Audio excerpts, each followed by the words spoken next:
te réveilles au son de pas qui résonnent dans les couloirs de pierre. Ils se rapprochent. Ils deviennent plus pressants. Tes petites mains s'agrippant à des couvertures de laine rugueuse. Elles sentent la moisissure. Elles sentent aussi autre chose, l'abandon. Par une fenêtre étroite, l'aube se lève sur Vienne, en 1793. Mais aucune lumière n'atteint cette chambre oubliée, tout en haut d'une tour du palais des Habsbourg. Tu as 7 ans. Personne ne te l'a jamais dit. Personne ne t'a jamais rien dit. On ne parle pas à l'enfant qu'on a caché. Ton nom, si quelqu'un s'en souvenait encore, était Ferdinand. Tu étais né dans la famille de l'empereur Léopold II. Mais les noms ne comptent pas ici. Dans ce tombeau silencieux des vivants, le sang aristocratique ne signifie rien. Surtout si l'esprit, derrière ces traits nobles, ne fonctionne pas comme on l'attend. Ton assistante entre. Ce n'est ni une infirmière, ni une gouvernante. Juste une femme payée pour s'assurer que tu restes nourri. Et oubliée, elle évite ton regard. Tes yeux en amande te marquent comme différent, comme une erreur. Comme quelque chose qui ne devrait pas exister dans une lignée qui se dit « choisi par le divin ». Elle dépose un bol de bouillie. Il est déjà froid. Puis elle recule, sans un mot. Jamais un mot. Dehors, tes cousins apprennent le latin et la philosophie. Ils s'exercent à la danse et à la diplomatie. Ici, dans cette pièce, seules les particules de poussière dansent. Elles tournent dans un unique rayon de lumière.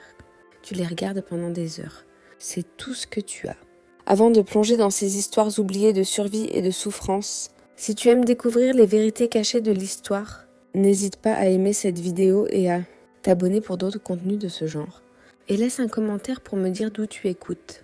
C'est incroyable de voyager ensemble dans ces récits anciens, depuis des endroits différents du monde, reliés à travers le temps et l'espace par notre curiosité commune pour le passé. Dans les grands palais d'Europe, derrière des portes dorées, sous des plafonds peints représentant la gloire céleste, vivaient des enfants dont l'existence même menaçait tout ce que leur famille croyait. Le droit divin, le sang pur. C'étaient des fils et des filles, nés avec ce que nous appelons aujourd'hui la trisomie 21, une condition génétique causée par une copie supplémentaire du chromosome 21. Elle entraîne des traits du visage distinctifs, des handicaps intellectuels et souvent des malformations cardiaques. Mais autrefois, avant que John Langdon, Down ne décrive cette condition en 1866, avant que quiconque ne comprenne les chromosomes ou la génétique, ces enfants étaient vus comme des malédictions, comme des hontes, ou comme des punitions divines pour des péchés cachés. Les familles royales, dont toute la légitimité reposait sur l'idée d'une supériorité de naissance et de la faveur de Dieu, se retrouvaient face à un dilemme impossible lorsque de tels enfants naissaient parmi eux. Une famille paysanne pouvait accepter cet enfant différent comme la volonté de Dieu. Elle pouvait trouver des façons de l'intégrer à la vie de la ferme, où des tâches simples avaient encore de la valeur. Mais la royauté, elle, exigeait la perfection. Chaque prince et chaque princesse représentaient une monnaie politique, un futur mariage, un symbole vivant de la puissance dynastique, un enfant incapable d'apprendre l'étiquette de cour, un enfant qui pourrait baver pendant les dîners officiels, un enfant qui ne maîtriserait jamais la danse complexe de la diplomatie internationale. Un tel enfant menaçait plus que l'honneur familial. Il menaçait la stabilité politique elle-même. Considérons le prince John du Royaume-Uni, le plus jeune fils du roi George V et de la reine Mary, né en 1905 au York Cottage, sur le domaine de Sandringham. Pendant ses 4 premières années, John vécut comme n'importe quel enfant royal, photographié avec ses frères et sœurs en tenue de marin, présenté aux dignitaires en visite. Mais vers l'âge de 4 ans, les crises commencèrent. Avec l'épilepsie, vinrent des signes que les médecins notaient discrètement comme des difficultés d'apprentissage, des traits que les photographies de l'époque montrent comme compatibles avec la trisomie 21, bien que cela ne fût jamais officiellement confirmé. En 1909, John avait disparu complètement de la vie publique. Sa grand-mère, la reine Alexandra, écrivit dans son journal qu'elle rendait visite au pauvre petit Johnny à Wood Farm, une ferme sur le domaine de Sandringham. Il y avait été relogé avec sa fidèle gouvernante, Charlotte la Labile. Alexandra décrivit un enfant qui vivait dans son propre monde, un enfant qui trouvait de la joie dans les choses simples, ramasser des glands, observer le travail du jardinier, rire à des jeux qu'il seul comprenait. Ses frères et sœurs étaient découragés de lui rendre visite. Ses parents gardèrent leur distance. Ils le voyaient à travers le prisme du devoir plutôt que de l'affection. Quand John mourut en 1919 à l'âge de 13 ans, après une crise grave, la reine Mary écrivit à une amie que sa mort était un soulagement pour l'enfant, et peut-être la plus grande miséricorde pour la pauvre petite âme. Ces mots, soulagement et miséricorde, qui résonnent à travers des siècles de correspondance royale sur de tels enfants. Ils révèlent une vision du monde où la différence équivaut à la souffrance, où l'incapacité à remplir le devoir dynastique signifiait qu'une vie ne valait pas la peine d'être vécue. Pourtant, entre les lignes de ces lettres soigneusement rédigées, nous apercevons parfois l'humanité percée. La gouvernante de John conservait tous ses dessins, chaque photographie, chaque petit trésor qu'il collectait. Après sa mort, elle fut mise à la retraite discrètement, emportant avec elle ses souvenirs d'un garçon qui aimait la musique et les animaux, des souvenirs qui peignaient une image bien différente du récit, officiel de tragédie et de soulagement. Revenons plus loin, en France, en 1640, des murmures circulaient au palais de Fontainebleau à propos d'un enfant né du roi, Louis XIII et d'Anne d'Autriche. Un enfant qui apparut devant le futur roi Soleil, Louis XIV. Les registres de cour soigneusement épurés mentionnent seulement un nourrisson faible qui ne survécut pas. Mais des lettres privées entre médecins royaux, découvertes des siècles plus tard dans les archives secrètes du Vatican, décrivent des traits que nous reconnaissons aujourd'hui. Le pont nasal plat, la pliure palmaire unique, la langue qui dépassait. Ce prince sans nom vécut exactement 43 jours. Sa nourrice, interrogée à plusieurs reprises, jurait l'avoir bien nourri. Qu'elle n'avait rien fait de mal. Bien sûr, elle n'avait rien fait de mal. L'enfant avait probablement des malformations cardiaques, qui touchent près de la moitié des bébés atteints de trisomie 21. Mais à une époque où la mort infantile nécessitait un coupable, où le sang royal était censé être plus fort que le sang commun, quelqu'un devait être responsable. Les domestiques du palais murmuraient au sujet des prières spéciales commandées par Anne d'Autriche, des pèlerinages qu'elle fit vers des sanctuaires, cherchant une explication à pourquoi Dieu avait marqué son enfant. Certains disaient que c'était une punition pour les péchés du roi. D'autres blâmèrent le sang espagnol de la reine. D'autres encore évoquèrent des alignements astronomiques au moment de la conception.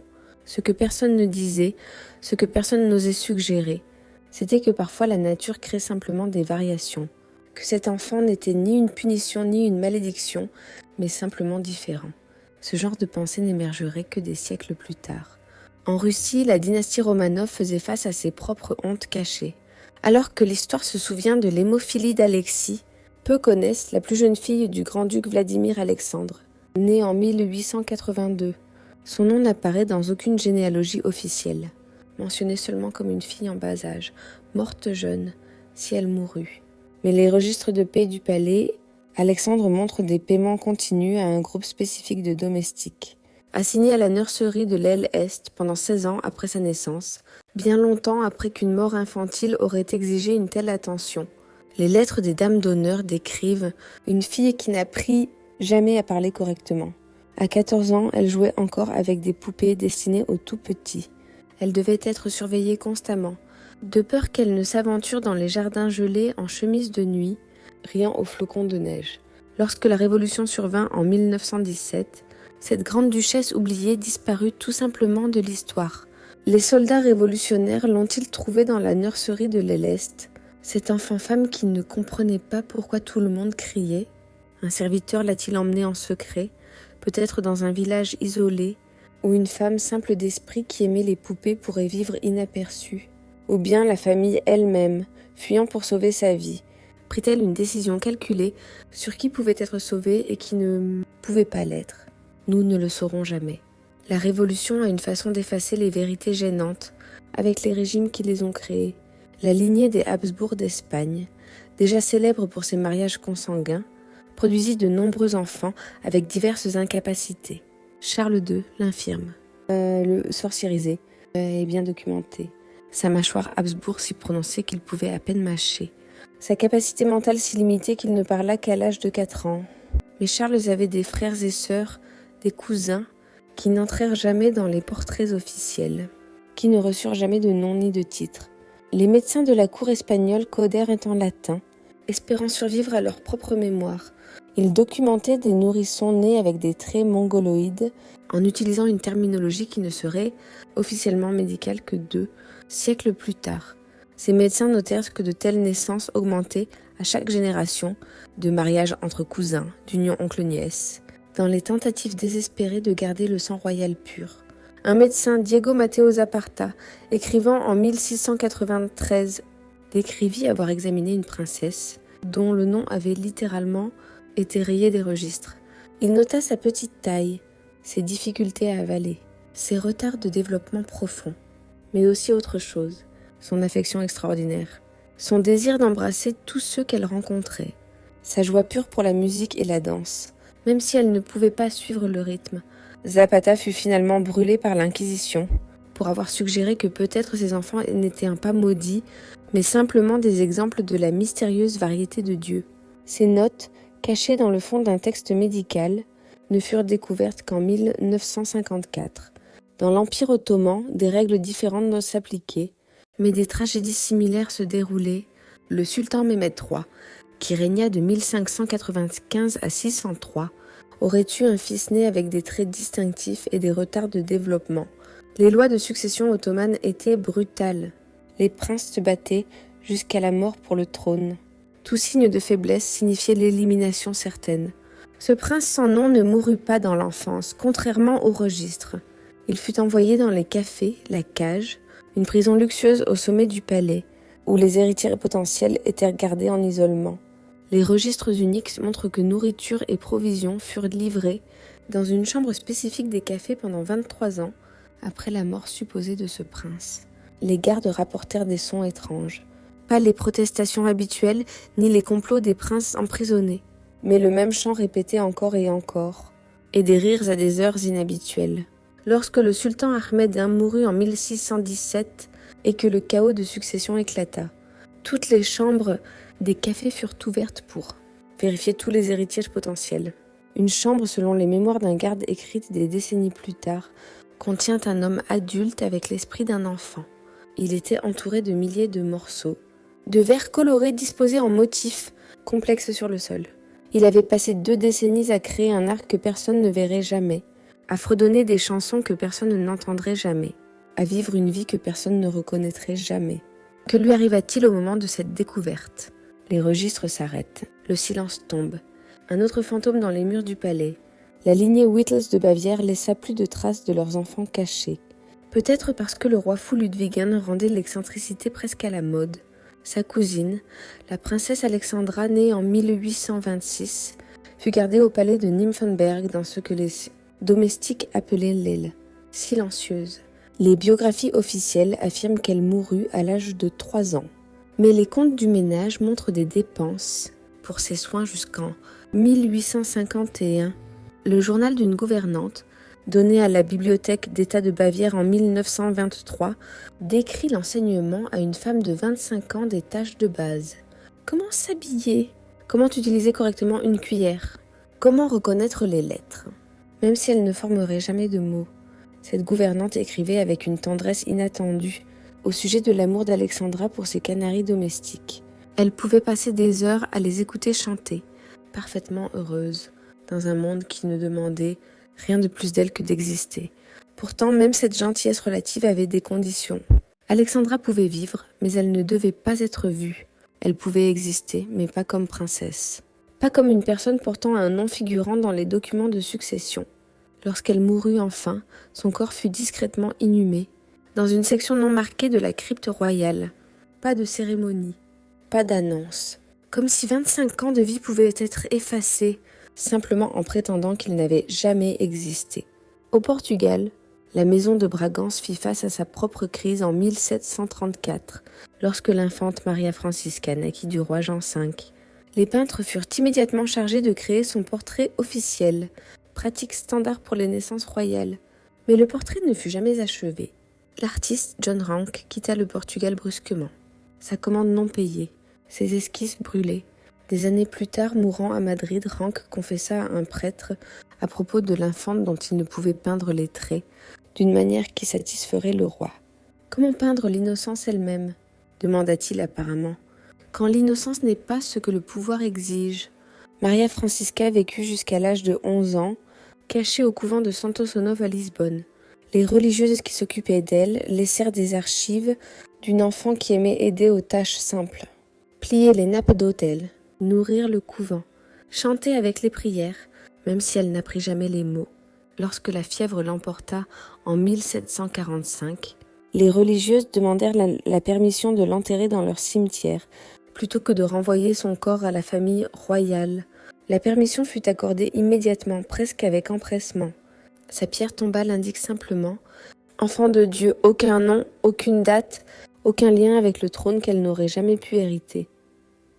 Au Danemark, la famille royale employait une stratégie différente avec le prince Gustave, né en 1803 du roi Frédéric VI. Plutôt que de le cacher complètement, ils créèrent une fiction élaborée. Gustave, disait-il, souffrait d'un trouble nerveux qui nécessitait des déplacements constants pour sa santé. En réalité, il était déplacé entre des propriétés royales, isolé tous les quelques mois, ne restant jamais assez longtemps pour que la population locale remarque ces différences. Ses tuteurs, en réalité des surveillants, soumettaient de faux rapports sur ses progrès scolaires, tout en lui enseignant en fait les compétences de vie de base. Les lettres de ses tuteurs, conservées aux archives royales danoises, révèlent leur lutte pour maintenir la supercherie, tout en développant un véritable attachement pour leurs pupilles. Un tuteur, Hans Eriksson, écrivit longuement sur les capacités uniques de Gustave, sa mémoire parfaite de chaque personne qu'il avait rencontrée, sa capacité à prédire les changements météorologiques plusieurs jours à l'avance, son étrange don pour savoir quand quelqu'un mentait. Peut-être, écrivait Ulriken, nous mesurons l'intelligence trop étroitement. Le prince comprend des choses que je ne comprends pas, voit des motifs que je ne peux percevoir. Qui a vraiment le déficit, lui ou nous, qui ne pouvons entrer dans son monde ? Mais la pensée progressiste d'Eriksson ne trouva aucun soutien à la cour danoise. Lorsque Gustave mourut à l'âge de 31 ans, officiellement de pneumonie, mais probablement d'une affection cardiaque courante chez les personnes atteintes de trisomie 21, sa mort fut annoncée comme survenue en Italie lors d'un traitement pour sa santé. Son corps fut ramené au Danemark de nuit, inhumé avant l'aube. Toute son existence compressée en une seule ligne dans la généalogie royale. Le prince Gustave de la dynastie Bernardo de Suède, relativement nouvelle dans la royauté, aurait pu être attendu à gérer la différence avec plus de sensibilité moderne. Mais lorsque le prince Carlos naquit en 1852, avec des incapacités développementales évidentes, ils suivirent le même manuel que les anciennes dynasties. Les registres officiels indiquant qu'il mourut à 3 mois. Des registres non officiels, des témoignages de domestiques, des factures de médecins, des demandes de nourriture, suggèrent qu'il vécut au moins jusqu'à l'âge de 9 ans au palais de Tulgan, à 30 milles de Stockholm. Le fils d'un jardinier, écrivant ses mémoires dans sa vieillesse, se souvenait avoir joué avec un garçon étrange dans les jardins du palais. Il ne pouvait pas parler, mais riait constamment. Il n'avait peur de rien ni de personne. Il pouvait rester des heures fasciné par des colonies de fourmis. Ce garçon, écrivit le fils du jardinier, apparaissait seulement quand la famille royale était absente. Il disparaissait quelques jours avant leur retour. Il était comme un fantôme, mais le fantôme le plus heureux imaginable. En Autriche-Hongrie, la malédiction de consanguinité des Habsbourg produisit de nombreux enfants avec des incapacités. Le frère de l'empereur François-Joseph, l'archiduc Karl Ludwig, eut un fils en 1868, immédiatement déclaré mort-né. Mais le journal d'une sage-femme, découvert pendant la Seconde Guerre mondiale, lorsque ses descendants fuyirent les bombardements, raconte une histoire différente. L'enfant vivait, écrivait-elle, mais avec des traits qui faisaient reculer l'empereur lui-même.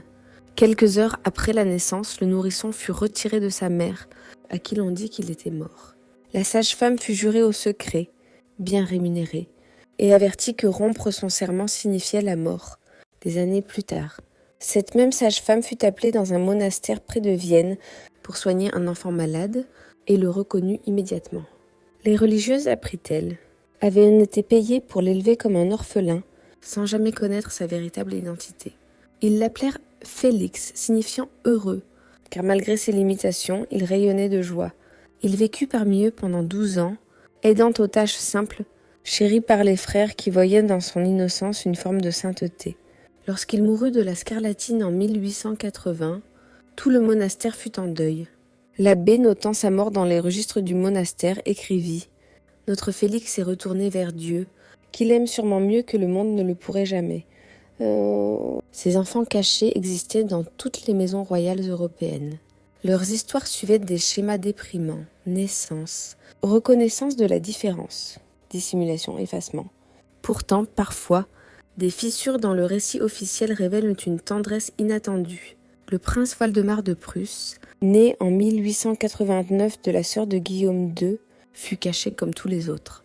Mais sa nourrice, Emma Müller, utilisa son salaire pour commander à un artiste local de peindre son portrait chaque année pour son anniversaire. 17 portraits au total, montrant un garçon grandissant en homme, ses traits distinctifs rendus avec dignité et soin. Après sa mort en 1906, Emma tenta de remettre ses portraits à sa mère. Ils furent refusés, brûlés devant elle. La dernière preuve de l'existence de Waldemar se transforma en cendres. Emma passa ses dernières années à écrire des lettres aux journaux, essayant de raconter l'histoire de Waldemar, mais aucun journal ne les publia. Ces lettres furent retrouvées parmi ses affaires après sa mort. Elles peignent le portrait d'un jeune homme qui aimait les trains, qui pouvait identifier chaque oiseau à son chant, qui mémorisait des pièces orchestrales entières, après les avoir entendues une seule fois. Il n'était pas inférieur, s'écrivait-elle à plusieurs reprises. Donc il était différent, et être différent aux yeux de Dieu n'est pas une erreur. En Italie, la maison Seavo traita son propre secret.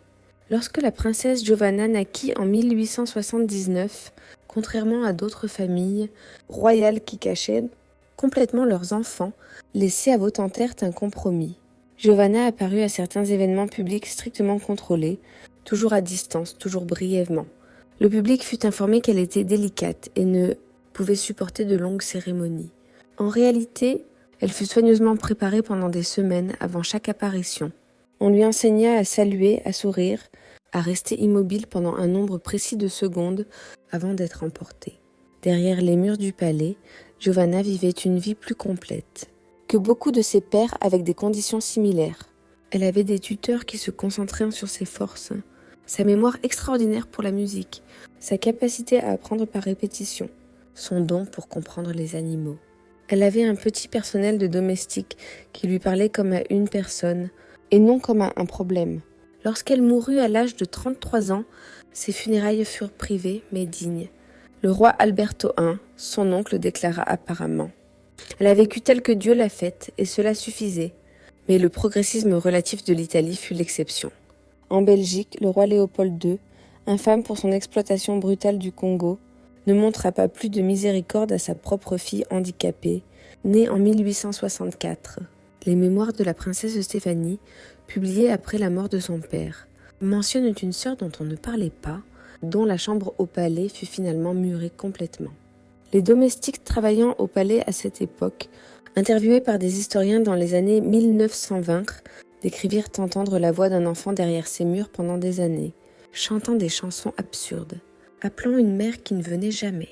Une domestique, Marie Delacroix, prit le risque pour glisser nourriture et petits jouets à travers une ouverture dans la section murée. Elle témoigna que l'enfant, dont elle n'apprit jamais le nom, repoussait des dessins à travers le même espace, des images grossières et colorées de personnes avec d'énormes sourires, de fils avec des visages. De ce qui pouvait être des tentatives d'écrire « Mama », Marie conserva un dessin, qu'elle montra à l'historien lors de l'entretien. Une feuille couverte d'empreintes de mains faites, avec ce qui semblait être du jus de baie. Chaque empreinte entourée de cœurs soigneusement dessinés. La famille royale de Roumanie, établie seulement en 1866, apprit rapidement les règles de la honte royale. Lorsque le fils du prince héritier Carol naquit en 1893, avec des incapacités évidentes, le nourrisson fut déclaré mort quelques heures plus tard. Mais la reine Élisabeth, poétesse et mystique, écrivant sous le nom de Carmon Silva, ne pouvait accepter cet effacement. Elle écrivit longuement dans ses journaux privés, au sujet de l'enfant ange rappelé au ciel, trop pur pour la terre. Ces journaux, clairement codés, parlent de visiter son étoile chaque nuit, probablement une référence à l'endroit où l'enfant était réellement gardé. Les archives d'un monastère orthodoxe roumain de cette période montrent un mystérieux bienfaiteur, faisant des dons importants pour la garde d'un enfant spécial de Dieu. Les dons venaient avec des instructions spécifiques. L'enfant devait apprendre la musique, recevoir du matériel artistique, ne jamais être frappé ou retenu, recevoir des paroles de bonté. Les dons continuèrent pendant 7 ans, puis cessèrent brusquement. La chronique du monastère note que leur charge spéciale mourut cette même année d'une fièvre qui l'emporta doucement comme il avait vécu. Même au XXe siècle, alors que la compréhension médicale de la trisomie 21 s'améliorait, les familles royales poursuivirent leur schéma de dissimulation. La famille royale de Grèce, exilée et restaurée plusieurs fois, laissa des traces éparses d'enfants existant en marge. Un médecin qui soigna les royaux grecs en exil dans les années 1920 écrivit dans ses mémoires avoir examiné une princesse adolescente, dont l'existence était complètement non officielle. Elle était née avec la trisomie 21 et avait été cachée dès sa naissance. Ses parents disaient qu'elle était morte, mais un serviteur loyal l'avait emmenée en secret, l'éleva discrètement et ne demanda de l'aide médicale que lorsque la fille développa une pneumonie. Le médecin la traita avec succès, mais fut choqué par la réaction de la famille. Plutôt que de se réjouir de découvrir que leur fille vivait, ils lui offrirent une fortune pour résoudre le problème définitivement. Il refusa, s'enfuit du pays, et passa des décennies à se demander ce qu'était devenue cette fille, qui avait serré sa main et l'appelait « gentilhomme », encore et encore, le seul mot qu'elle connaissait. Aux Pays-Bas, des murmures persistèrent pendant des générations au sujet de l'enfant perdu de la reine Wilhelmine. Les registres officiels n'indiquent qu'une seule fille, Juliana, mais le personnel du palais des années 1890 racontait d'autres histoires. Ils parlèrent d'une deuxième grossesse, d'une naissance qui n'eut aucune annonce, d'un enfant ayant vécu brièvement au palais avant de disparaître. Des années plus tard, une famille de fermiers néerlandais à Friesland racontait des histoires de leurs filles adoptives, qui leur avaient été laissées bébés par des bienfaiteurs mystérieux, ayant payé pour ses soins, mais n'étant jamais venus. Cette fille, qui vécut jusqu'en 1934, ressemblait étonnamment à la famille royale néerlandaise. Mais personne n'osa jamais exprimer ses observations à voix haute. La monarchie de Norvège, indépendante seulement depuis 1905, fut mise à l'épreuve en 1912 lorsque la princesse Ragnhild naquit du futur roi Olaf V. La princesse vécut officiellement 3 jours. Officieusement, elle vécut 8 ans dans un établissement médical spécial en Suisse, visité chaque mois par une noble norvégienne dont le visage était toujours voilé. Les registres de l'établissement, saisis par les nazis en 1940 et récupérés plus tard par les Alliés, documentant un enfant aux traits mongoloïdes qui montrait de l'affection pour tous et trouvait de la joie dans les plaisirs simples. Sa mort en 1920 fut attribuée à la pandémie de grippe, bien qu'elle soit probablement décédée de complications cardiaques courantes dans sa condition. Ces histoires s'étendent sur des siècles et des dynasties, mais des schémas apparaissent avec une constance déprimante. Honte, peur, dissimulation, effacement, sang royal pas assez royal, droit divin sapé par la variation humaine. Les qualités mêmes qui rendent souvent les personnes atteintes de trisomie 21 extraordinairement affectueuses, joyeuses et exemptes des prétentions qui tourmentent les gens typiques étaient antithétiques aux structures du pouvoir royal, bâties sur la hiérarchie, la compétition et des lignées soigneusement contrôlées. Pourtant, entre les lignes des dénégations officielles et des archives détruites, nous trouvons des aperçus d'humanité, des domestiques qui risquaient tout pour montrer de la gentillesse, des nourrices qui conservaient des photographies et des saints, des moines et des religieuses qui voyaient la sainteté là où d'autres ne voyant que honte. Même certains parents royaux qui, malgré les pressions de leur position, trouvaient des moyens pour que leurs enfants cachés reçoivent un minimum de soins et de confort. Considérons la princesse Alexandrienne de Prusse, née en 1915, du prince héritier Wilhelm. Contrairement aux générations précédentes, ses parents ne prétendirent pas qu'elle était morte. Au lieu de cela, ils la placèrent dans un établissement spécialisé où elle reçut une éducation adaptée à ses capacités. Elle apprit à lire des textes simples, à écrire son nom, à jouer du piano maladroitement, mais avec enthousiasme. Lorsque les nazis arrivèrent au pouvoir et commencèrent leur programme d'euthanasie, ciblant les personnes handicapées, sa famille fut confrontée à un choix impossible. Les archives suggèrent qu'elle fut discrètement déplacée en Suisse, où elle vécut sous un nom supposé jusqu'à sa mort en 1980, ayant survécu à l'empire qu'elle était née pour hériter. La Seconde Guerre mondiale marqua un tournant, bien que pas toujours pour le mieux. Le meurtre systématique de personnes handicapées par les nazis, y compris celles atteintes de trisomie 21, choqua. Même les familles royales qui avaient caché de tels enfants pendant des siècles. Certains reconnurent leur propre complicité dans la création des attitudes qui rendirent possible un tel génocide. D'autres devinrent simplement plus prudents dans la dissimulation, comprenant que dans un monde où de tels enfants pouvaient être tués par l'État, la honte privée était préférable à la connaissance publique. Après la guerre, alors que l'Europe se reconstruisait et se modernisait, les attitudes royales commencèrent à évoluer lentement. Lorsque le prince Jean de Luxembourg naquit en 1957 avec la trisomie 21, sa famille prit une décision révolutionnaire.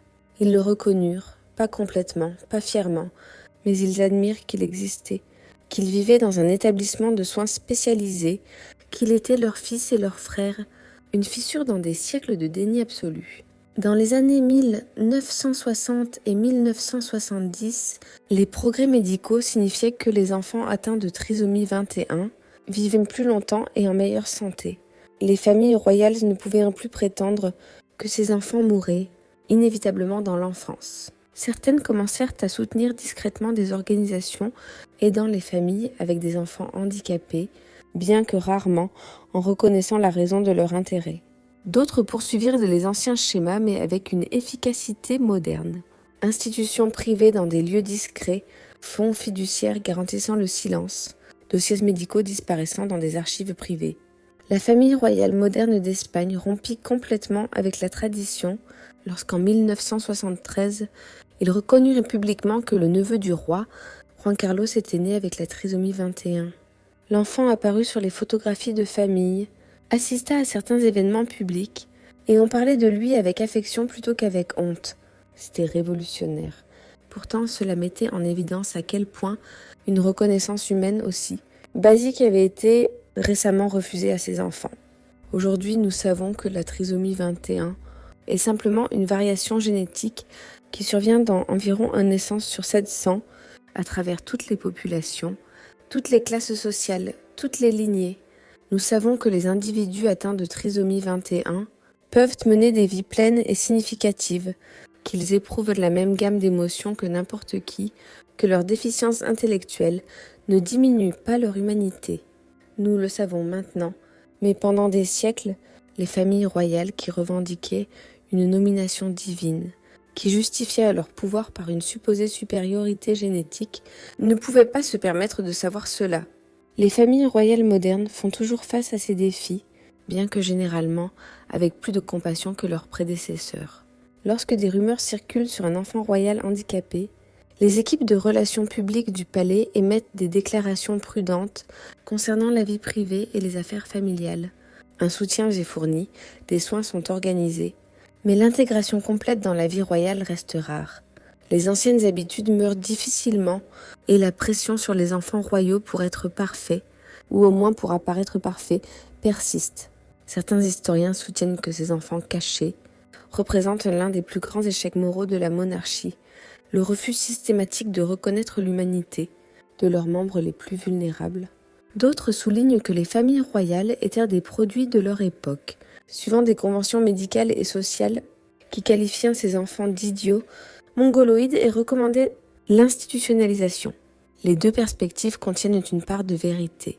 Les familles royales n'ont pas créé les préjugés de la société contre le handicap, mais leur position de pouvoir signifie qu'elles portent une responsabilité particulière pour les perpétuer. En recherchant ces histoires, on trouve un véritable archive de l'absence, des dossiers détruits, des noms rayés, des portraits repeints, des tombes non marquées ou déplacées. Pour chaque cas documenté, combien d'autres n'ont laissé aucune trace? Combien d'enfants royaux atteints de trisomie 21 ont vécu toute leur vie connue seulement d'une poignée de domestiques, jurant de garder le secret? Combien sont morts en se croyant orphelins, sans jamais savoir que quelque part dans un palais, leurs parents continuaient à produire des héritiers, mieux adaptés au modèle royal? Pourtant, peut-être que l'élément le plus tragique n'est pas le secret lui-même, mais ce que ce secret a coûté à tous les impliqués. Des parents qui auraient pu aimer leurs enfants différents apprirent à les voir comme des secrets honteux. Des frères et sœurs qui auraient pu développer empathie et compréhension grandirent en croyant en leur propre supériorité génétique. Les enfants cachés eux-mêmes, qui auraient pu s'épanouir avec un soutien et une acceptation appropriée, vivent au lieu de cela des vies diminuées dans l'ombre.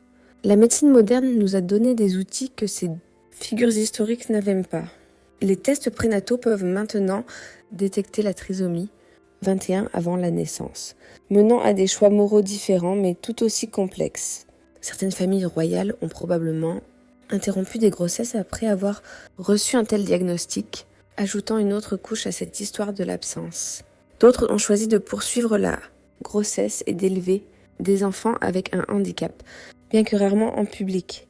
Le dernier cas confirmé d'un enfant royal européen atteint de trisomie 21, entièrement caché au public, remonte aux années 1960, bien que des rumeurs persistent concernant des cas plus récents gérés avec une extrême discrétion. Les lois sur la vie privée et l'éthique médicale moderne rendent plus difficile le suivi de ces histoires, ce qui est peut-être comme il se doit. Ces enfants méritent la vie privée, mais pas l'effacement. Ils méritent la protection, mais pas l'emprisonnement. À quoi ressemblerait l'histoire si ces enfants avaient été reconnus? Si le prince Jean avait été aux côtés de son frère, Édouard VIII, lors de la crise de l'abdication, si les Habsbourg espagnols avaient reconnu que leur lignée de sang pur produisait autant de variations que n'importe quelle famille paysanne, si seulement une famille royale, quelque part au cours de ces siècles de déni, avait dit « c'est notre enfant, différent mais aimé, et nous ne le cacherons pas ». Nous ne pouvons pas réécrire l'histoire, nous ne pouvons pas restituer des noms rayés des archives ou marquer des tombes perdues. Mais nous pouvons reconnaître que ces princes et princesses oubliés ont existé, qu'ils comptaient, que leur vie avait de la valeur au-delà de leur incapacité à hériter des trônes ou à sécuriser des alliances. Ils étaient des enfants qui riaient et pleuraient, qui ressentaient l'amour et la solitude, qui expérimentèrent le monde d'une manière que leurs frères et sœurs normaux ne pouvaient jamais connaître. Certains ont trouvé des moments de joie malgré leurs circonstances. La grande duchesse russe sans nom arrangeant ses pièces de verre, le prince Gustave prédisant la météo, Félix apportant le bonheur à son monastère. D'autres ont probablement vécu des vies d'isolement profond et de négligence, comprenant seulement qu'ils étaient d'une certaine manière mauvais, d'une certaine manière honteux, d'une certaine manière moins humains aux yeux de ceux qui auraient dû les protéger. Leurs histoires nous obligent à confronter des vérités inconfortables. Comment la société traite la différence, comment les structures de pouvoir renforcent des définitions étroites de la valeur, comment la honte se transmet à travers les générations comme un héritage perverti. Les familles royales, dans leur traitement des enfants handicapés, ont tenu un miroir face aux impulsions les plus sombres de la société. Le désir d'éliminer la différence, de cacher l'imperfection, de prétendre que la variation humaine est une anomalie plutôt que la règle de la nature. Les familles royales d'aujourd'hui naviguent dans un monde différent, un monde où les mouvements pour les droits des personnes handicapées ont changé la conscience publique, où l'inclusion est valorisée, du moins en principe, sinon toujours en pratique. Mais les fantômes de ces enfants cachés demeurent, hanter les couloirs des palais et les tombes sans marque, nous rappelant que privilèges et pouvoir ne confèrent pas automatiquement la compassion, que le sang bleu peut couler aussi froid que tout autre. Imaginez encore cet enfant dans la tour des Habsbourg, regardant les poussières danser dans la lumière du matin. Son nom aurait pu être Ferdinand ou François ou Maria, ou n'importe lequel des dizaines de noms que nous ne connaîtrons jamais. Ils ont vécu et sont morts dans une honte qui n'était pas la leur, victimes d'une vision du monde incapable d'accommoder la différence, incapables de voir la beauté et la variation, incapables de reconnaître que le véritable déficit n'était pas dans leurs chromosomes supplémentaires, mais dans la compassion manquante de leur famille. Son préposé part, les pas s'éloignent dans les couloirs de pierre. L'enfant revient à regarder le jeu de lumière et d'ombre sur les murs anciens, ignorant que des centaines d'autres à travers l'Europe partagent son sort. Sang royal, pas assez royal. Nomination divine sapée par la réalité humaine. Ils fredonnent un air que personne d'autre n'entendra jamais. Ils arrangent des objets en motifs qui n'ont de sens que pour eux. Et ils attendent le bol de porridge froid de demain, le préposé silencieux de demain, les quelques instants de soleil filtré, dans une pièce que le monde prétend ne pas exister. Enfin, ces royaux oubliés nous parlent moins du syndrome de Down que du pouvoir lui-même, de la manière dont il corrompt, non seulement par l'ambition mais par la peur, non seulement par la cruauté mais par la honte. Il nous rappelle que chaque société crée ses ombres, ses inavouables, ses disparus. La mesure de la civilisation ne se trouve pas dans ses palais ou ses joyaux, mais dans la manière dont elle traite ceux qui ne rentrent pas dans le moule, qui ne peuvent pas jouer le jeu, qui existent en dehors des limites de la différence acceptable. Quelque part en Europe, dans des tombes sans marque et des coins oubliés de cryptes royales, reposent les os de princes et princesses, dont le seul crime était d'être nés différents. Leurs noms effacés, leurs visages détruits, leur existence niée. Pourtant, ils ont vécu, ils ont respiré, ri, pleuré et sont morts. Entièrement humains, malgré tous les efforts pour faire semblant du contraire. Et dans leur silence, ils parlent énormément de ce qui se passe quand la lignée compte plus que le sang, quand l'apparence prime sur la réalité, quand la peur de l'imperfection devient plus monstrueuse que tout défaut imaginé. Vous êtes encore dans cette chambre de la tour. Des siècles se sont effondrés en un seul moment d'abandon. Mais maintenant, vous savez que vous n'êtes pas seul. À travers le temps et l'espace, dans les palais, les couvents et les institutions, d'autres partagent votre sort. L'histoire oubliera votre nom. Mais vous avez existé. Vous comptiez, et dans cette lumière de l'aube filtrant à travers la pierre et les siècles, c'est suffisant. Ça doit être suffisant, car c'est tout ce qui reste lorsque le pouvoir choisit la honte plutôt que l'amour, l'absence plutôt que la présence, l'oubli plutôt que le travail plus difficile de se souvenir.